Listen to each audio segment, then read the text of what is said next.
Pues después de cantar este precioso Salmo 68 del poder de Dios, su justicia en el cuidado de su pueblo, especialmente de los débiles, hemos cantado las 4 primeras estrofas. Vamos ahora a pedir la bendición del Señor, confiando en este Dios infinito, en su poder, en su ser, en sus atributos, en sus perfecciones. Vamos a orar.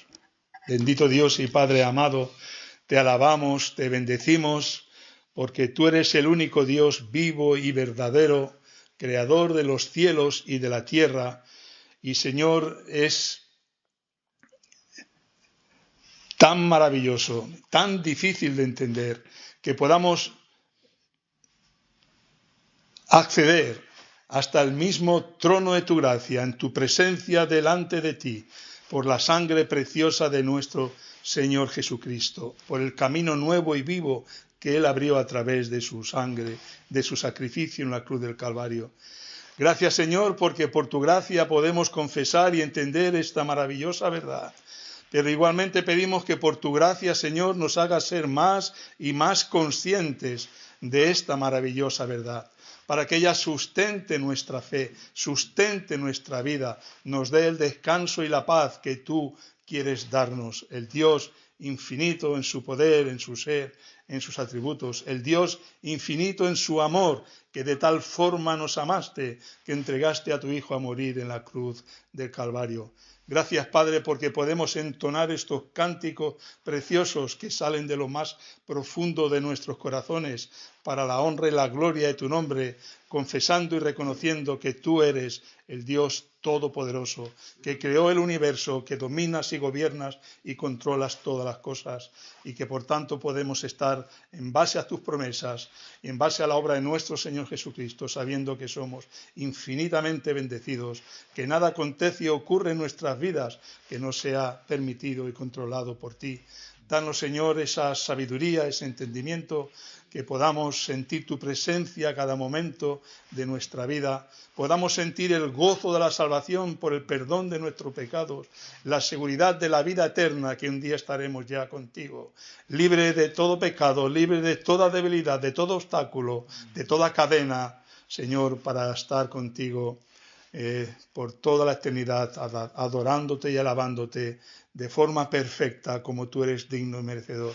Pero mientras tanto, transfórmanos más y más en tu gracia a la imagen preciosa de nuestro Señor Jesucristo. Haznos más santos como Él es santo, más perfecto como tú eres perfecto, porque queremos honrarte y glorificarte en todas las cosas. Gracias, Padre, por este tiempo. Gracias por poder abrir tu palabra, escuchar tu voz. Ayúdanos, Padre, a discernir, ayúdanos a entender, ayúdanos a comprender, pero sobre todo, Señor, ayúdanos a vivir esa enseñanza, esa luz que tú nos muestras en tu palabra. Nada podemos hacer sin tu gracia.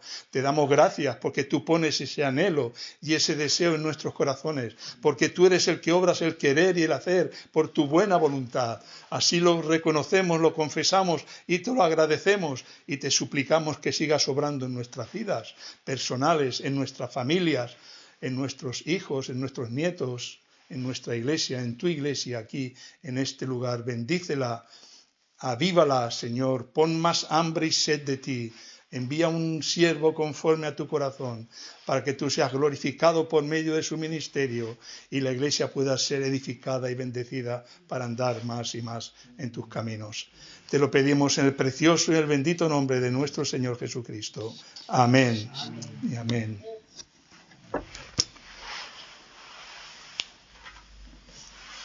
Pues vamos a tener una lectura en el Salmo 2. Mi intención es ir mirando los salmos, si es posible, si tengo tiempo, porque me ha venido muy justo esta preparación.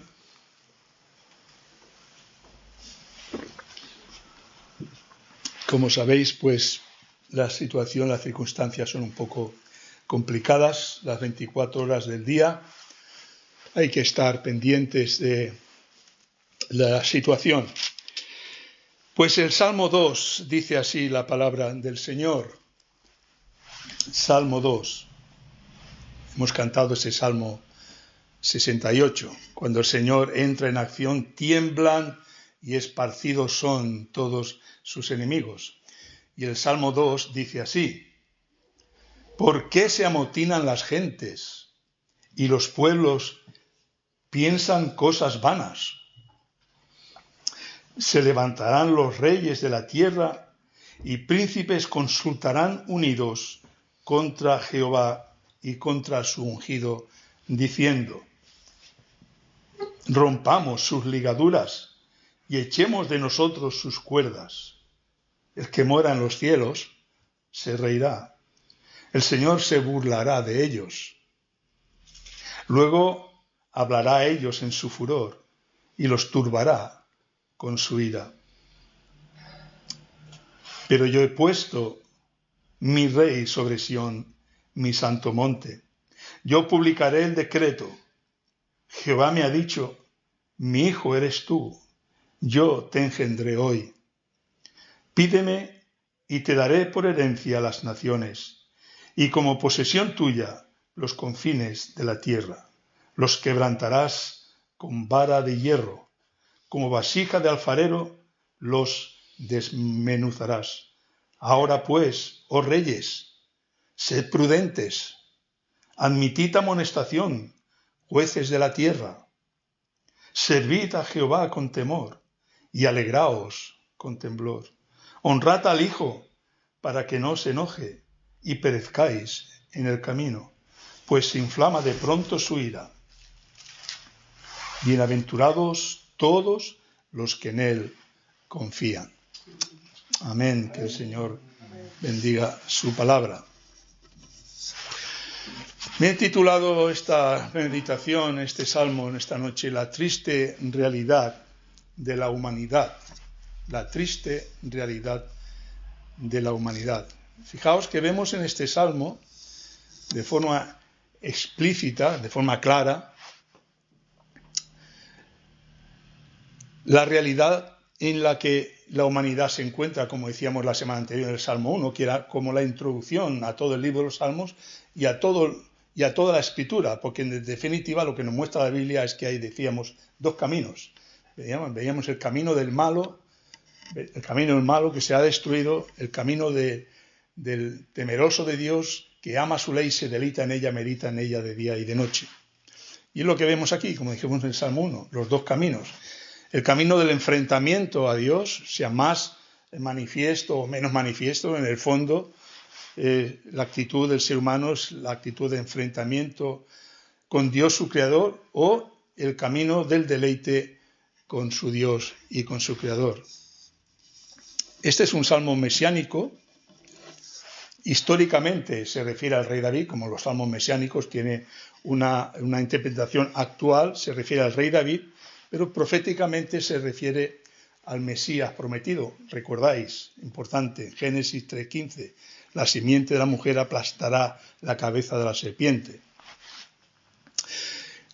Y aunque el salmo no dice que es un salmo de David, pero precisamente por eso lo que nos dice en Hechos capítulo 4 se atribuye a David, porque dice que por boca de David tu siervo dijiste, y hace alusión textual al Salmo 2. Por boca de David tu siervo dijiste: ¿por qué se amotinan las gentes y los pueblos piensan cosas vanas? Se reunieron los reyes de la tierra y los príncipes se juntaron contra el Señor y contra su Cristo. Porque verdaderamente se unieron en esta ciudad contra tu santo Hijo Jesús, a quien tú ungiste, Herodes, Poncio Pilato, con los gentiles y el pueblo de Israel. La cita de Hechos, ¿y qué dice? Que es importantísima esa cita, porque ahí vemos cómo el poder de Dios hace que todas las cosas estén controladas, dirigidas y decretadas por Él. Dice: se reunió en esta ciudad contra tu santo Hijo Jesús, a quien ungiste, Herodes, Poncio Pilato, con los gentiles y el pueblo de Israel, para hacer cuanto tu mano y tu consejo habían antes determinado que sucediera. Jesús no le quitó la vida a nadie, como él dijo: a mí nadie me quita la vida, yo la tengo poder para ponerla, tengo poder para volverla a tomar y poder para poner su vida. A mí siempre que hablo en esos términos recuerdo el poder de Dios, pero el poder del amor de Dios, el poder del amor de Dios. El poder del amor de una persona le lleva incluso a arriesgar su vida, tal vez, para el bien de otra persona, para salvar a otra persona. Es el poder del amor o el poder de la humanidad, el poder de eso que Dios ha puesto también en el ser humano, el poder infinito del amor de Dios que envía a su Hijo a morir por sus enemigos, declarados enemigos como vemos aquí. ¿Por qué se amotinan las gentes? Entre esos que se amotinan estábamos nosotros en un tiempo, hasta que Dios en su gracia vino a rescatarnos y nos trasladó a su pueblo. David nos presenta, por tanto, a las naciones unidas y enfrentadas en rebelión contra su Creador. Versículo 1 del Salmo 2. ¿Por qué se amotinan las gentes y los pueblos piensan cosas vanas? Y David se pregunta, ¿por qué? ¿Por qué se amotinan las gentes? ¿Qué ha hecho Dios? ¿Qué le ha hecho Dios a las gentes? Él derrama sus bendiciones. Como dice Pablo a los atenienses, Él da a todos vida, aliento y todas las cosas. Él hace salir su sol sobre buenos y malos, hace llover sobre justos e injustos. Y como dice Pablo a los romanos, ¿de quién viene eso? Las cosas invisibles de Dios, su eterno poder y deidad, la realidad de un Dios creador se hace visible a través de las cosas hechas, de forma que no tiene excusa. O sea que la gente, cuando ve la infinidad de la creación, la grandeza de la creación, cuando ve salir el sol, cuando ve caer el agua, en vez de adorar el sol, en vez de adorar a las criaturas, debería pensar, adoremos a aquel, a ese que no conocemos, pero que tiene que estar ahí, que ha creado todas las cosas. Pero en vez de eso, lo que hace el ser humano se revela. ¿Por qué se amotinan las gentes y los pueblos piensan? ¿Por qué se amotinan los pueblos? Las gentes y los pueblos piensan cosas vanas. ¿Por qué se amotinan la gente? Piensan cosas vanas. Es absurdo, es irracional. Porque, por simple lógica, si hay un ser que tiene el poder para crear todas las cosas, ¿a quién se le ocurre enfrentarse a ese ser? ¿A quién se le ocurre? Y eso nos habla de la locura del ser humano. Nos habla de la locura, de la incapacidad del ser humano. Fijaos cómo los pueblos que son enemigos entre sí, y lo vemos en la realidad, en la actualidad, los pueblos que son enemigos entre sí se unen para luchar contra Dios. Son enemigos entre sí. A la hora de luchar contra Dios, se unen. Desde la caída en el huerto del Edén, se une el mundo para luchar contra su ungido de una forma directa. Cuando fue enviado al mundo, como vemos también en la tentación en el desierto, como el objetivo era destruir la obra de Dios, era enfrentarse a Dios. Vemos en Filipenses, en desierto, vemos cómo el Señor es tentado por Satanás. Su objetivo era destruir la obra de Dios. Cristo era Dios, como vemos en Filipenses, el cual no tuvo el ser igual a Dios como cosa a que aferrarse, sino que se despojó a sí mismo, tomando forma de siervo, haciendo semejante a los hombres y humillándose hasta la muerte y muerte de cruz. O en Juan 14:9 dice, el que me ha visto a mí, ha visto al Padre. Jesús confiesa, Él es Dios, hecho hombre, y el propósito de Satanás, destruir la obra de Dios y cómo manipula, cómo gobierna este mundo para que este mundo se enfrente a Dios. Dice Juan, el Señor Jesucristo también en Juan 10:30, yo y el Padre uno somos. Y lo que vemos es esa obra de Satanás para destruir la obra de Dios a través de los pueblos y de las naciones. Y el versículo 3, David se pregunta, ¿por qué? Y en el versículo 3 puede haber parte de la respuesta. Fijaos, parte de la respuesta a la pregunta que David hace a esta locura de las naciones de enfrentarse a su Dios. Luchemos para librarnos de su esclavitud. Mira lo que dice el versículo 3. Leamos el versículo 2. Se levantarán los reyes de la tierra y príncipes consultarán unidos, se unirán las potencias de la tierra. Se levantarán unidos contra Jehová y contra su ungido, diciendo, ¿qué dice? rompamos sus ligaduras y echemos de nosotros sus cuerdas. Rompamos sus ligaduras. Dios es un Dios de verdad. Dios es un Dios de libertad. ¿Recordáis lo que dice esas preciosas palabras del Señor Jesucristo en Juan capítulo 8, versículo 32? Y dijo entonces Jesús a los judíos que habían creído en él: si vosotros permanecéis en mi palabra, seréis verdaderamente mis discípulos, conoceréis la verdad y la verdad os hará libres. La verdad os hará libres. Y lo que dicen aquí es que rompamos sus ligaduras, echemos de nosotros sus cuerdas, como si el Creador de los cielos y la tierra los llevase a la esclavitud. Lo llevase a la esclavitud. Cuando luchan contra él, cuando ni lo conocen, sino quieren desligarse de él, quieren desvincularse totalmente del Creador, del Hacedor de todas las cosas. Y ahí vemos la obra de Satanás, luchando contra la obra de Dios. Mira lo que dice el apóstol Juan en su primera carta, capítulo 5, versículo 19. Y sabemos que somos de Dios, primera Juan 5, 19.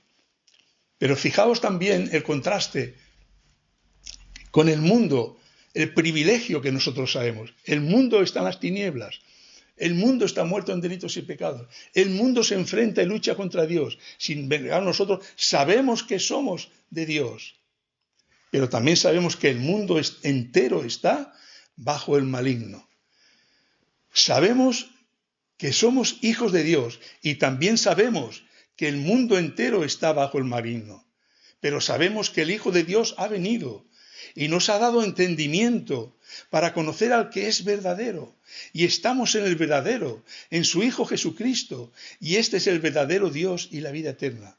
Sabemos, he dicho más de una vez, la importancia que este verbo tiene en el apóstol Juan y que usa. Sabemos, porque nuestra fe no es una fe ciega, no es un salto en el vacío. No sabemos quién somos, ni a dónde vamos, ni qué sentido tiene. Tenemos una identidad, sabemos quién somos, sabemos de dónde venimos, sabemos a dónde vamos. Es importante, porque nuestra fe se basa en la verdad, una verdad que nos hace libres y el mundo se siente esclavo. Rompamos sus ligaduras, echemos de nosotros sus cuerdas, dicen las naciones que se levantan contra su Creador. Y en 2 Corintios capítulo 4, versículo 3 también dice el apóstol Pablo.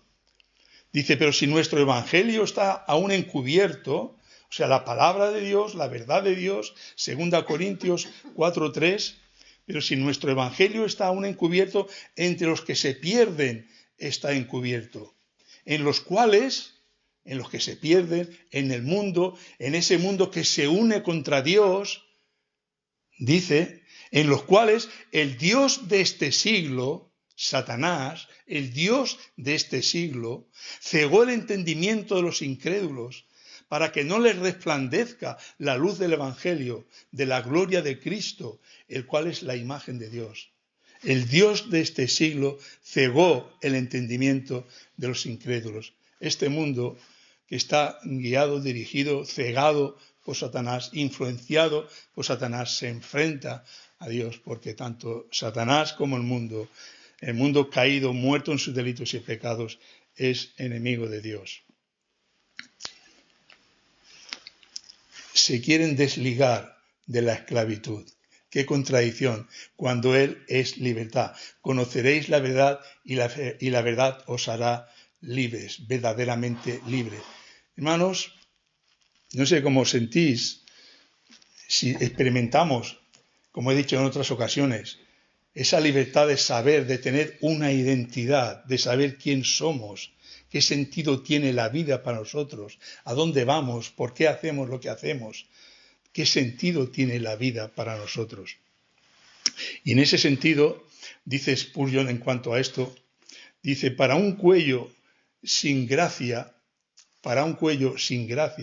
o sea, para una persona sin gracia, se llame cristiano o se llame como se llame, para una persona que no tiene la gracia de Dios, el yugo de Cristo, recordáis lo que dijo Cristo, mi yugo es fácil, ligera mi carga, pero para una persona que no tiene gracia de Dios, para una persona que no ha sido salva, lo que siente es como estas personas del mundo en el fondo, porque aunque estén en la iglesia, son del mundo. Aunque estén en la iglesia, son del mundo, porque se les hace muy pesada la carga, se les hace muy pesado el camino de Dios, se les hace muy pesado los mandamientos de Dios. Cuando el Señor dice, fácil mi yugo, ligera mi carga. Fácil mi yugo, dice Spurgeon. Para un cuello, para una persona, porque habla de yugo, el yugo que llevaban los bueyes, que iban unidos, para un cuello sin gracia, el yugo de Cristo es intolerable, es insoportable. Por eso vemos actitudes en la iglesia. Y dice, bueno, pero ¿qué sentido tiene? Si dices que eres cristiano, ¿cómo te conduces así? ¿Cómo te comportas así? ¿Cómo sientes así? ¿Cómo obras así? Hermanos, no nos engañemos, no nos engañemos, no nos engañemos. Para esas personas que nadie somos para juzgar y que podemos llamar hermanos, que se lo hagan mirar, que miren su vida, que miren sus sentimientos, que miren su fe, que miren cómo andan, que miran si esa es la voluntad de Dios.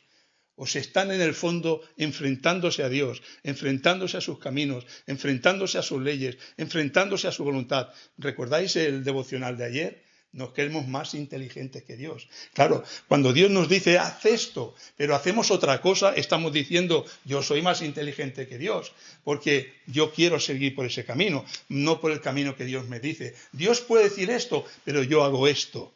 En el fondo, calladamente, como dice en Isaías capítulo 30, profetizadnos mentiras, decidnos cosas halagüeñas, apartaos de nosotros al Santo Israel. No quieren saber nada, no quieren saber nada de la verdad, no quieren saber nada de lo que Dios dice. No les importa ofender a Dios, no les importa pecar contra Dios, no les importa, no hay dolor en su corazón por el pecado, no hay sentido de arrepentimiento, no hay deseo de andar en ese camino, no hay. Para un cuello sin gracia, sin la gracia salvadora de Dios, el yugo de Cristo es intolerable, es insoportable. Pero para el pecador salvado, para el creyente, es fácil y ligero.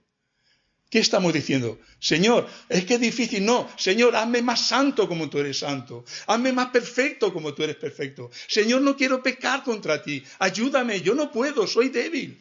Pero tú puedes, Señor, ese es nuestro clamor, porque eso es lo que nos deseamos llevar ese yugo, deseamos vivir con ese yugo, deseamos. No quiero ser libre, no quiero hacer la voluntad de la carne, quiero ser esclavo, como dice el apóstol Pablo, esclavo de Jesucristo, siervo de Cristo, esclavo de Jesucristo. Para Pablo no era ninguna carga, eres un deleite. En nada estimo preciosa mi vida para mí mismo. La vida de Pablo, como la vida de cualquier creyente, no tiene otro sentido que vivir para la gloria de Dios, para la gloria de Dios. Y podemos juzgarnos a la luz de esto nosotros mismos. ¿Amamos ese yugo del Señor? ¿O si amamos la voluntad del Señor? ¿O estamos inconscientemente, veladamente, enfrentándonos a ese Dios, en el fondo como el mundo, porque no queremos hacer su voluntad? ¿Amamos ese yugo o deseamos quitarnos ese yugo de nosotros, quitarlo de nosotros? Y hermanos, qué privilegio. David estaba contemplando esa realidad, estaba describiendo esa realidad. ¿Por qué se amotinan las gentes y los pueblos piensan cosas vanas? ¿Por qué? Hermano, ¿tú no lo ves eso igual? ¿No estás viendo un mundo al cual tú no perteneces? Porque estamos en el mundo, pero no somos del mundo. Y el que ama al mundo, el amor del Padre no está en él. El mundo, su filosofía, sus criterios, sus enseñanzas, sus caminos, sus costumbres, sus tradiciones. Estamos en el mundo, pero no somos del mundo. Y como David, estamos presenciando esa realidad, triste realidad, de un mundo que no quiere saber nada de Dios, de un mundo que se enfrenta a Dios. Y lo vemos hoy, lo vemos en la filosofía, lo vemos en las enseñanzas de la familia que no existe, que se dejan, que entregan. Recuerdo cuando leemos en el Antiguo Testamento que el pueblo de Israel entregaba a sus hijos a los ídolos, sacrificaba a sus hijos a los ídolos paganos y nos rasgamos las vestiduras. Pero cuando nosotros entregamos a nuestros hijos entregamos a nuestros hijos a la televisión, a los medios de comunicación, a las cosas de este mundo, cuando no los privamos de nada, los estamos sacrificando. Los estamos sacrificando. Estamos entregándolos a este mundo que es de Satanás.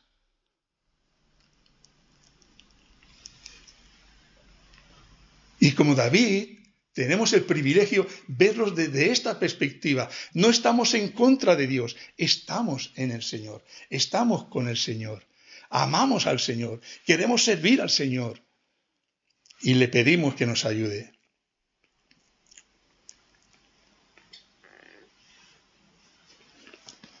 Dice Pablo precioso en Gálatas capítulo 5, versículo 1. Y en esa verdad, estad pues firmes en la libertad con que Cristo nos hizo libre. Porque este mundo quiere quitarnos la libertad.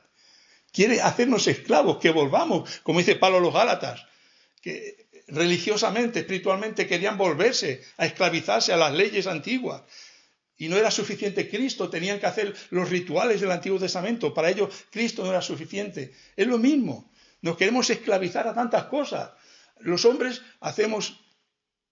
Hay un libro precioso que es de Francis Schaeffer, que se llama La verdadera espiritualidad. Y ahí nos habla de eso. Nosotros hacemos montones de no hagas esto, no hagas aquello, no hagas aquí, no hagas allá. Si no hay tantas cosas, si solamente hay dos cosas, ama a Dios y ama al prójimo. Y eso es lo que debe regir y dirigir nuestra vida. Pero nosotros nos hacemos grandes listas de cosas. No hay que hacer esto, no hay que hacer aquello, no hay que hacer allá. Pero si es más sencillo que todo eso. Es amar a Dios y amar al prójimo como nosotros mismos.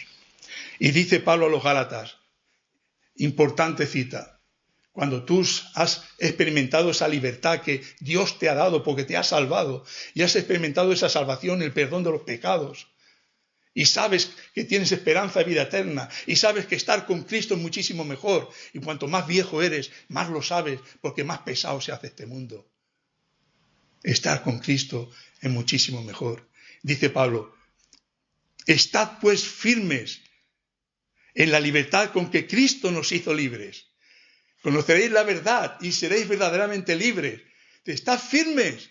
¿Dónde estáis? ¿En la libertad o en la esclavitud de un mundo que os está arrastrando con sus filosofías? ¿Dónde estáis? ¿En la libertad de Cristo y sentiros privilegiados?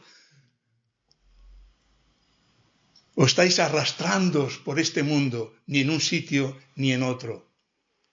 Estad pues firmes en la libertad con que Cristo nos hizo libre. Y no estéis otra vez sujetos al yugo de esclavitud. ¡Wow!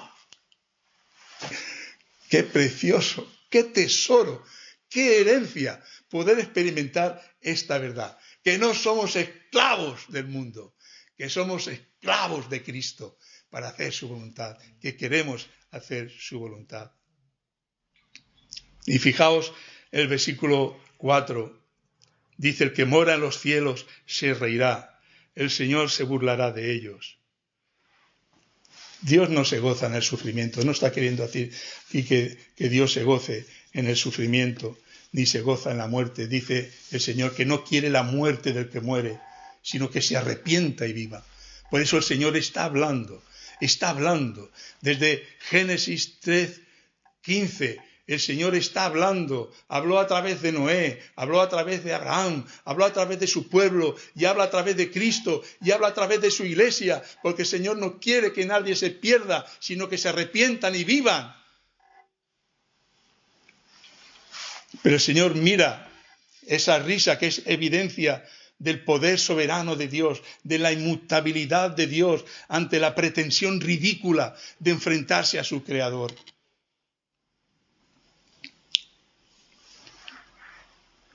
El que mora en los cielos se reirá, el Señor se burlará de ellos.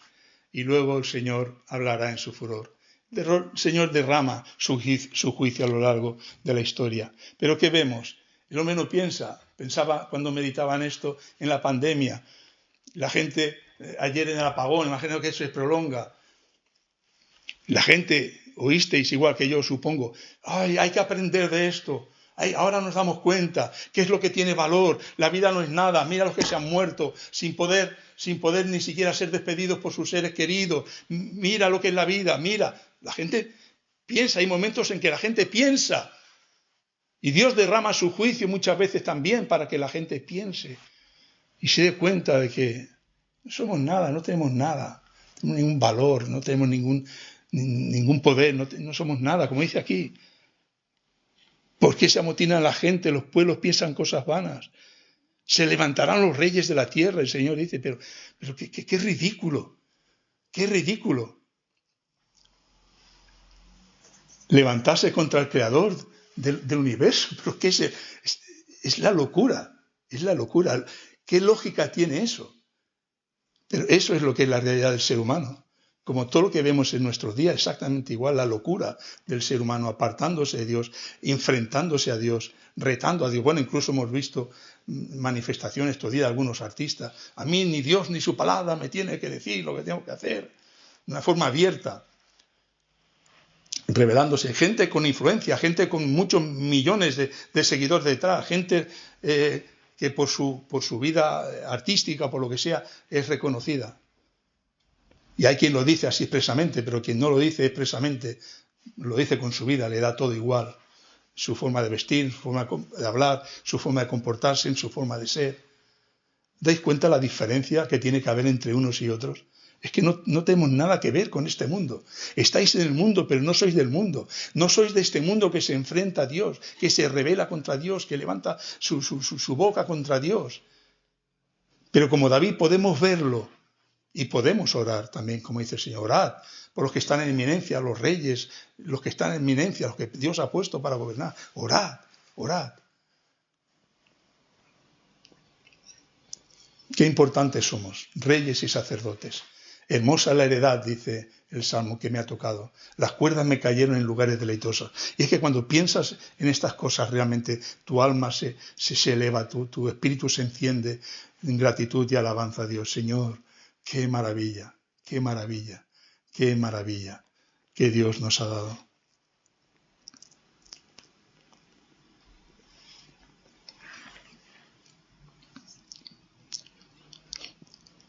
Nada podrá evitar que Dios lleve a cabo su propósito, versículo 6. Pero yo he puesto mi rey sobre Sión, mi santo monte. Yo publicaré el decreto. Jehová me ha dicho, mi hijo eres tú, yo te engendré hoy. Da citas del Nuevo Testamento, en Hechos, en Hebreos, refiriéndose al Mesías, al Hijo de Dios. Pídeme, te daré por herencia a las naciones. Yo puedo darte, pide. ¿A dónde vas a pedir? ¿A dónde vas a pedir? Pídeme, te daré por herencia. Esto tiene un cumplimiento histórico e inmediato en David, pero tiene ese cumplimiento también profético en el Mesías, a quien se está refiriendo aquí. Pídeme, te daré por herencia a las naciones, y como posesión tuya los confines de la tierra. Los quebrantarás con vara y hierro, como vasija de alfarero, los desmenuzarás. Dios no se ríe solamente. Versículo 5. Dios también actúa. Luego hablará a ellos en su furor y los turbará con su ira. Como dice en Romanos, recordáis aquel texto que he citado antes, capítulo 1.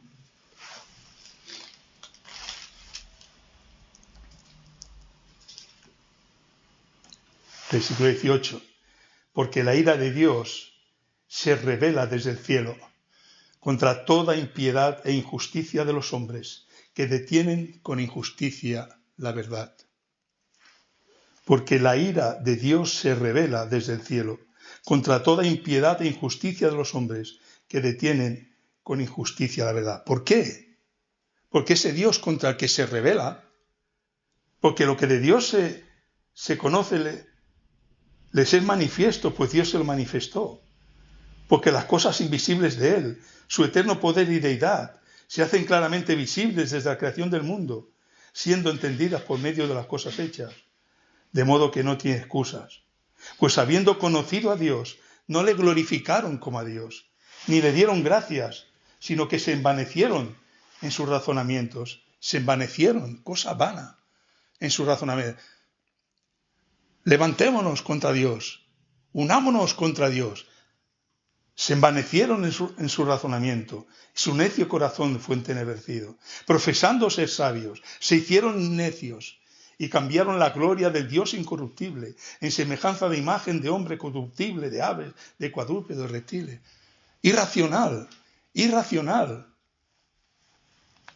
Como dice Isaías, cogen un palo, hacen una imagen, se la dan a un artista para que les haga una imagen, después la bañan de oro y después se postran a sus pies y le piden.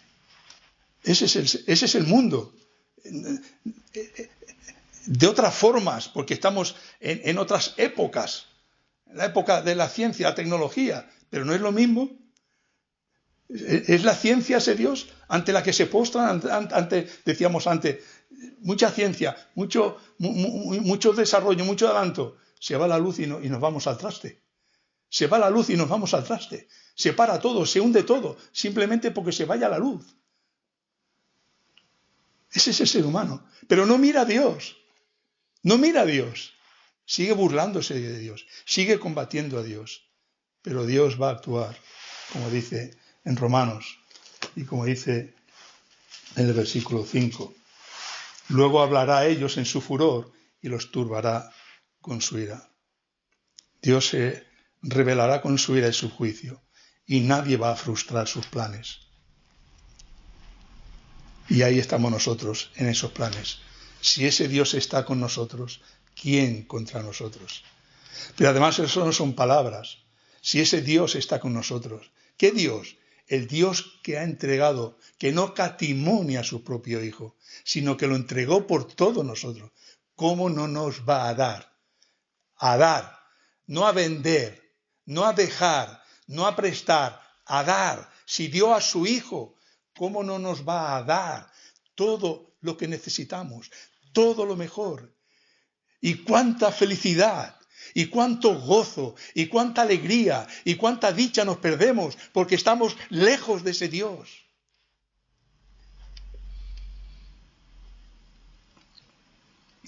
Pero Él no está lejos de nosotros. Por eso estamos aquí, porque Él no está lejos de nosotros. Porque a pesar de los 51 años que vamos a hacer el próximo 1 de mayo, que se abrieron estas puertas, a pesar de los muchos fallos, pecados y miserias que hemos cometido a lo largo de estos 51 años, por la gracia de Dios estamos aquí. Y por su gracia estamos pidiéndole que en su misericordia no cierre estas puertas, sino que envíe un siervo conforme a su corazón, para que esto pueda resurgir, para que Él lo haga resurgir, para que ponga hambre y sed de Él en los corazones de estas personas, cada uno en sus circunstancias, cada uno con su forma de ver y entender, pero que Él avive esta obra, que Él avive esta obra para su gloria y para la salvación de los suyos. Nadie frustrará sus planes. Pondrá su rey sobre todos los reyes de la tierra. Y la conclusión la tenemos en el último versículo, el versículo 12. Honrad al Hijo para que no se enoje y perezcáis en el camino. Honrad al Hijo. Honrad al Hijo. ¿Cómo se honra al Hijo? Si me amáis, guardad mis mandamientos. Desead, amad mis mandamientos. ¿Cuánto amo yo tu ley? Todo el día es ella mi imitación. No nos está diciendo que seamos sí, nos dice ser perfectos, sí. Porque ese es el deseo que tiene que haber en nuestros corazones. Pero sabemos, y nos lo dice en su palabra, que mientras estemos aquí no vamos a alcanzar ese estado. Que hasta que no estemos en gloria y seamos glorificados, le veamos y seamos semejantes a Él, no lo vamos a alcanzar. Pero una cosa es que no lo alcancemos, porque estamos aquí en este mundo, porque estamos en esta carne. Y otra cosa es que no lo deseemos, que no lo anhelemos con todas nuestras fuerzas. Honrad al Hijo para que no se enoje y perezcáis en el camino, pues se inflama de pronto su ira. ¿Cómo termina? Bienaventurado todos los que en él confían. Mas no se trata de ser perfecto, porque no lo vamos a ser nunca, aunque lo deseamos. Se trata de creer en él, de confiar en él, de temer a el santo temor. ¿Cuál es el principio de la sabiduría que tanto necesitamos? El temor del Señor. El temor del Señor. El amor al Señor. Este es el final. Podemos desafiar a Dios y ser destruidos y condenados, o podemos entregarnos a Él y ser bendecidos. No nos engañemos. Hermanos, los que estamos aquí, los que oís, luego si lo oís, no nos engañemos, queridos, no nos engañemos. A Dios no solo se desafía de una forma explícita, como vemos aquí en este texto, amotinándonos, sublevándonos. Hay muchas formas de amotinarse, hay muchas formas de sublevarse, hay muchas formas de decir a Dios, no te quiero, quiero andar por mi camino. Sí, me llamo como me llame, pero quiero andar por mi camino. Dice el Señor en ese texto que mencionaba antes, Mateo 11, 28, con esto terminamos. Venid a mí todos los que estáis trabajados y cargados. El último texto, la segunda parte del versículo 12. Bienaventurados todos los que en él confían. ¿Quién confía? ¿Estás cansado? Yo sí. Yo estoy cansado. Estoy muy cansado. Porque desde que conocí el Evangelio a los 17 años, estoy batallando y luchando en este camino al Señor. Y si alguien no batalla y no lucha, que se pare un momento y que medite. Porque el Señor nos dice que hasta el último día estaremos luchando. Como dice el apóstol Pablo, al final de sus días, he acabado la carrera, he guardado la fe, he peleado la buena batalla, he peleado la buena batalla, he peleado, ¿hasta cuándo? Hasta el último segundo de su existencia. Hermano, hermana, si oyes estas palabras, ¿estás peleando? ¿Estás peleando por andar en ese camino del Señor? ¿Por obedecerle, por amarle, por estar con Él, por sentir su presencia? ¿Estás peleando? Pues entonces eso es muy duro. Eso es muy duro. Y por eso el Señor dice, ¿estás cansado? ¿Quién no está cansado? ¿Quién no está cansado de luchar contra esa carne que lo lleva a hacer lo contrario de su voluntad? Lo digo yo, no lo dice Pablo. Porque el mal está en mí. Porque lo que quiero hacer, no lo hago. Y lo que no quiero, eso hago. ¿Verdad? Y no soy perfecto, dice a los filipenses, ni lo he alcanzado, pero prosigo a la meta, prosigo, sigo luchando. Y si esa es tu realidad, como dice, bienaventurado todos los que en él confían, en que acabarán esa lucha. Y el Señor dice, ¿estás cansado? Venid a mí, todos los que estáis trabajados y cargados, y yo os haré descansar. Llevad mi yugo. Esa palabra, ese camino, esa verdad que te hace libre, llévala. Llévala. ¿Qué dice Deuteronomio 6? Y ponla en los postes de tus puertas y en los dinteles y en todo lugar. Tenla ahí presente y enséñala a tus hijos. Llévala. Lleva esta libertad, lleva esta palabra, lleva esta esperanza, lleva este consuelo. Llévalo. Vive por eso y para eso. Vive por eso y para eso. Venid a mí, todos los que estáis trabajados y cargados, y yo os haré descansar. Llevad mi yugo sobre vosotros y aprended de mí. ¡Wow!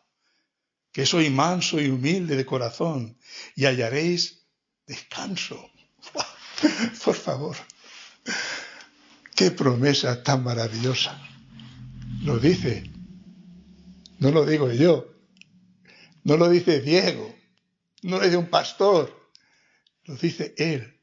Y hallaréis reposo para vuestras almas. y os haré descansar. Llevad mi yugo sobre vosotros y aprended de mí, que soy manso y humilde de corazón, y hallaréis descanso para vuestras almas, porque mi yugo es fácil y ligera mi carga. Señor, ayúdanos, porque eso es lo que queremos y eso es lo que deseamos, por tu gracia y por tu misericordia. Amén.